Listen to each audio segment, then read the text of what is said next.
ബാലന്റെയും Manjummel ബോയ്സിന്റെ director Chidambaram recommend ചെയ്ത ഒരു പടമാണ്. ടി.വി. ചന്ദ്രന്റെ ഡാനി ഞാൻ വളരെ ചെറുതില്ല, അതെനിക്ക് ഭയങ്കര ഇൻസ്പിറേഷൻ ആയിരുന്നു. അതിന്റെ സ്ക്രീൻ പ്ലേ, അതിന്റെ വേ ദേ ടെൽ ദ സ്റ്റോറി. മമ്മൂട്ടിയുടെ നിങ്ങൾ എന്തായാലും കണ്ടിരിക്കേണ്ട 2 പടങ്ങൾ. 2001 ടി.വി. ചന്ദ്രൻ ഡയറക്ട് ചെയ്ത ഡാനി എന്ന് പറഞ്ഞ ക്യാരക്ടറിന്റെ അച്ഛനും അമ്മയും മരിച്ച് ഇയാൾ ഒറ്റയ്ക്ക് ജീവിക്കുകയാണ്. അതിനുശേഷം ഡാനി എന്ന് പറഞ്ഞ ക്യാരക്ടർ ഒരു സാക്സോഫോൺ പ്ലെയർ ആവുന്നതും അതിനുശേഷം ഇയാളുടെ ലൈഫിലേക്ക് കുറച്ച് ക്യാരക്ടേഴ്സ് വരുന്നതും അവിടെ നിന്ന് എന്തൊക്കെ സംഭവിക്കുന്നതെന്നാണ് ഈ പടത്തിന്റെ പ്ലോട്ട്. മമ്മൂട്ടി, സിദ്ദിഖ്, വാണി വിശ്വനാഥ്, വിജയരാഘവൻ, കുറെ നല്ല ആക്ടേഴ്സ് ഉണ്ട്. ഒരു കമ്മിങ് ഓഫ് ഏജ് ഡ്രാമ ആയതുകൊണ്ട് ഇതിന്റെ ഓരോ കാലഘട്ടം മാറുന്നതൊക്കെ ഭയങ്കര സ്മൂത്ത് ആയിട്ടാണ് ഇതിൽ കാണിച്ചിരിക്കുന്നത്. ഇതിന്റെ സ്ക്രീൻ പ്ലേ ആയാലും ഡയലോഗ്സ് ആയാലും എഡിറ്റിംഗ് ഒക്കെ അത്ര അടിപൊളിയാണ്. പടം തുടങ്ങണ തന്നെ മമ്മൂട്ടിയുടെ ഫോർത്ത് വാൾ ബ്രേക്കിംഗ് സീനിൽ കൂടെയാണ്. ആ ക്ലിപ്പ് എല്ലാവരും കണ്ടിട്ടുണ്ടാവും. അപ്പൊ ഈ പടം എന്തായാലും കണ്ടു നോക്കുക, ഭയങ്കര രസമുള്ള ഒരു പടമാണ്. യൂട്യൂബിൽ ഫുൾ മൂവി അവൈലബിൾ ആണ്.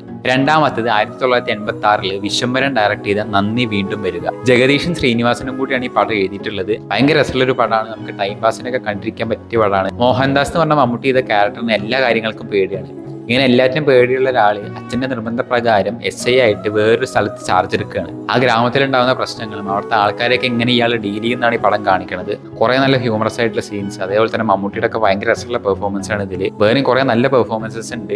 ശ്രീനിവാസൻ, ഉർവശി, സുരേഷ് ഗോപി, സോമൻ, അങ്ങനെ കുറെ നല്ല ആക്ടേഴ്സ് ഉണ്ട്. എന്തായാലും കണ്ടു നോക്കുക, ഭയങ്കര രസമുള്ള ഒരു പടമാണ്. യൂട്യൂബിൽ ഫുൾ മൂവി അവൈലബിൾ ആണ്. അപ്പൊ ഈ 2 പടങ്ങൾ എന്തായാലും കണ്ടു നോക്കുക. ഒന്നാമത്തത് ഡാനി, രണ്ടാമത്തത് നന്ദി വീണ്ടും വരിക. ഈ പടങ്ങൾ കണ്ടിട്ടുണ്ടെങ്കിൽ നിങ്ങളുടെ അഭിപ്രായം കമന്റ് ചെയ്യുക.